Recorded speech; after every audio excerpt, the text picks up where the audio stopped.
கன்னட மொழி குறித்து சர்ச்சை கருத்து தெரிவித்ததால் நடிகர் கமலஹாசனுக்கு கர்நாடகாவில் கண்டனம் வலுத்து வருகிறது.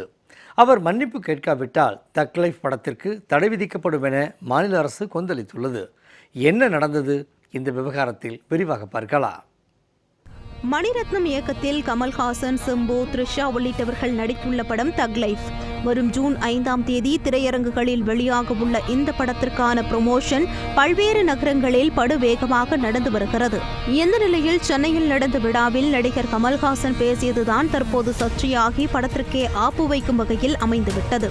அப்படி என்ன பேசினார் கமல்? சென்னையில் நடந்த தக் லைஃப் பட இசை வெளியீட்டு விழாவில் கன்னட நடிகர் சிவராஜ்குமார் சிறப்பு விருந்தினராக கலந்து கொண்டார்.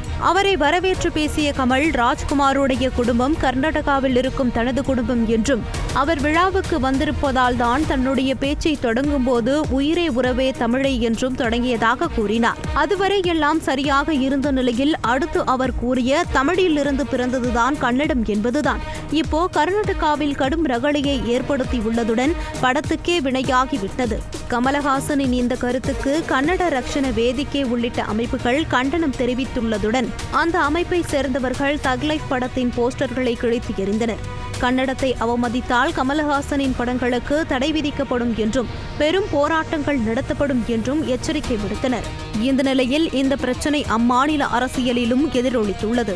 கமலஹாசனுக்கு கண்டனம் தெரிவித்துள்ள கர்நாடக முதலமைச்சர் சித்தராமையா, கமலஹாசனுக்கு கன்னட மொழி குறித்து வரலாறு தெரியாது என்றும் கன்னட மொழியின் நீண்ட வரலாறு தெரியாமல் கமல் பேசுவதாக காட்டமாக கூறியுள்ளார். கன்னட மக்களிடம் கமல்ஹாசன் உடனடியாக நிபந்தனையற்ற மன்னிப்பு கேட்க வேண்டும் என்று கர்நாடக பாஜக தலைவர் விஜேந்திர எடியூரப்பா வலியுறுத்தியுள்ளார். இதேபோல் கமலுக்கு கண்டனம் தெரிவித்துள்ள கர்நாடக அமைச்சர் சிவராஜ், கமல் மன்னிப்பு கேட்கவில்லை என்றால் தக் லைஃப் படத்தை கர்நாடகாவில் திரையிட அனுமதிக்க மாட்டோம் என தெரிவித்துள்ளார். வழக்கமாக தனது படம் வெளியாகும் சமயத்தில் ஏதாவது ஒரு பிரச்சனையை உருவாக்கி அதன் மூலம் படத்திற்கு பப்ளிசிட்டியை தேடுவது கமலின் வழக்கம். அந்த வகையில்தான் இந்த முறையும் செய்திருக்கிறார் என கூறப்படுகிறது. ஆனால் தெரியாதனமாக மொழி பிரச்சனையை கையில் எடுத்து தேன்கூட்டில் கல்லை எறிந்திருக்கிறார் என சமூக வலைதளங்களில் பலரும் கருத்து பதிவிட்டு வருகின்றனர். ஜெயா பிளஸ் செய்திகளுக்காக செய்தியாளர் ஆனந்தராஜ்.